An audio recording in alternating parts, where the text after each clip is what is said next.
사드 배치로 인한 중국의 경제 보복 수위가 연일 높아지고 있는 가운데 주한 미군에 배치할 사드의 일부 장비가 오늘 아침 한국에 도착했습니다. 한류 차단, 한국 관광 금지, 롯데마트 영업 정지 등 그야말로 무차별적인 중국의 사드 보복 조치로 국내 산업계가 노심초사하고 있는데요. 그러나 이를 해결해야 할 정부는 아니라고 미흡한 대책만 내놓고 있다는 지적이 끊이질 않고 있습니다. 경제산업부 김혜영 기자와 자세한 이야기 나눠보겠습니다. 안녕하세요. 네, 이 사드 배치에 대한 보복으로 중국이 우리 기업들을 옥죄고 있는 상황인데요. 네. 벌써 중국 현지에서는 롯데마트 20여 곳이 무더기로 영업정지에 들어갔다는데 우리 정부에서는 어떻게 대응을 하고 있습니까? 네, 한마디로 현재 상황은 점입 가경입니다. 그야말로 중국 정부에서 사드 보복 조치를 급속히 확산하는 조짐입니다. 상황은 걷잡을 수 없이 심각해지고 있는데 문제는 정부는 마땅한 대응 카드를 찾지 못하고 있다는 겁니다. 부랴부랴 머리를 맞대고 회의를 열었지만 이렇다 할 뾰족한 해법을 내놓지는 못했습니다. 다만 중국의 사드 보복으로 피해를 입은 우리 기업에 최대 5년간 10억 원까지 긴급 자금을 투입하기로 했습니다. 이와 함께 또 다른 조치는 WTO 제소를 적극 검토하겠다라는 것인데 근본적인 해결책이 아닌 보여주기식의 대책이라는 지적입니다.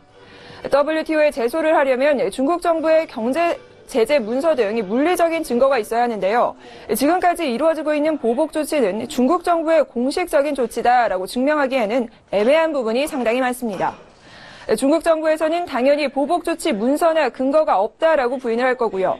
또 WTO에 저촉되는 부분이 있더라도 제소에 하고 또 판결이 나기까지는 길게는 수년이 걸립니다.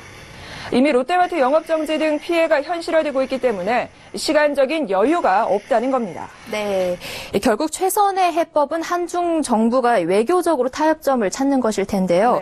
이 사드 문제와 관련해서 우리 정부가 중국의 이해를 구하기 위한 외교적 노력은 하고 있습니까? 네, 사실은 그동안 우리 정부에 과연 외교 채널이 있었나 싶을 정도로 속수무책입니다. 사실 한국과 중국의 외교 채널은 현재 완전히 차단된 상태입니다. 김장수 주중 한국 대사가 중국 정부에 면담을 요청했지만 몇 달째 만나지 못하고 있고 중국 정부 주도의 보아오 포럼도 당초 주영환 장관이 초대를 받았는데 최근 중국 정부가 돌연 초청을 취소하기도 했습니다. 사드 배치 결정 이전부터 중국과의 외교적 노력이 전무하다 보니 결정 이후에는 더욱 악화되고 있는 상황입니다. 사실 사드 배치에 대한 중국의 이런 반발은 사드 배치를 결정한 지난 7월보다 훨씬 이전인 지난해 초부터 시작이 됐습니다. 이미 지난해 3월 미중 정상회담 때 시진핑 주석은 사드 한국 배치에 반대한다라고 단호한 입장을 밝혔고 지난해 하반기부터 한류 차단 등 각종 불이익 조치를 당했다라는 목소리도 높아지고 있는데요. 그러나 정부는 중국 대응을 축소 해석하는 데만 급급했습니다. 실제 윤병세 외교부 장관은 지난해 7월 중국 정부의 경제 제재가 있을지 예단할 필요는 없다라고 말하기도 했고요.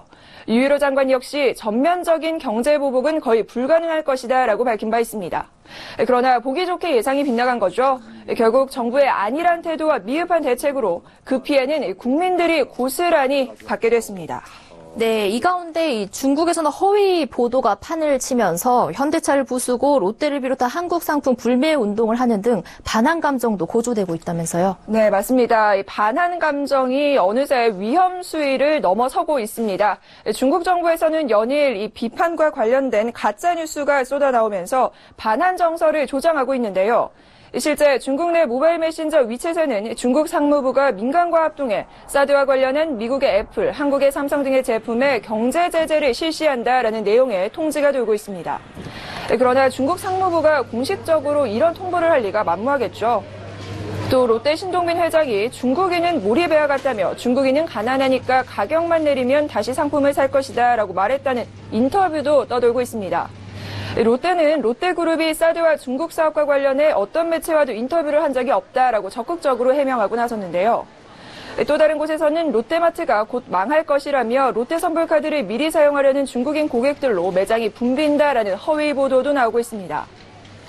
이에 국민들도 중국 언론이 성동에 가까운 이야기들을 쏟아내고 있고 또 SNS상으로 가짜뉴스가 빠르게 퍼지면서 여론몰이를 부채질하고 있는 겁니다. 이에 국민들도 자연스레 반응을 하고 있는데요. 단적인 예로 중국의 막대 과자 회사인 웨이룽을 비롯해 중국 기업들이 롯데마트와는 거래를 끊겠다며 이 빗나간 애국주의에 동조하는 모습입니다. 네, 국내에서도 중국산 제품 불매 운동에 나서야 한다는 등 이 반중 감정도 고조되고 있는데요. 이 한국과 중국 소비자들 간의 보복 싸움이 시작될 수도 있을 것 같은데 어떻게 대응을 해야 할까요? 네, 이렇게 반한 정서의 불씨가 이게 번지게 되면 문제가 상당히 심각해집니다. 사실 중국이 지금 정부 차원에서 대대적인 감정적인 공세를 하고 있는 모습인데요. 다른 나라가 제 뜻대로 움직이지 않는다고 해서 이러한 경제적인 보복을 하는 것 자체가 그렇다라는 반증이 될 수 있습니다.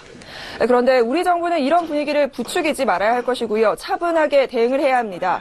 사실상 감정을 건드려버리면 걷잡을 수가 없는데 예를 들어 불매운동과 같은 맞보복으로 대응하게 된다면 악순환이 이어질 수밖에 없습니다. 실제 경제통상 전문가들도 감정적인 대응은 자제해야 한다고 지적하고 있습니다. 사드 배치를 둘러싼 정부의 안일한 대응이 화를 키웠다는 비판이 일고 있는 가운데 이제는 정부가 적극적으로 나서서 한반도 안보와 평화라는 큰 틀 안에서 외교적 해법을 모색해야 할 때가 아닌가 싶습니다. 네, 지금까지 연일 이어지는 중국의 사드 배치에 대한 보복과 우리 정부의 대응에 대해 경제산업부 김혜영 기자와 이야기 나눠봤습니다. 오늘 말씀 고맙습니다.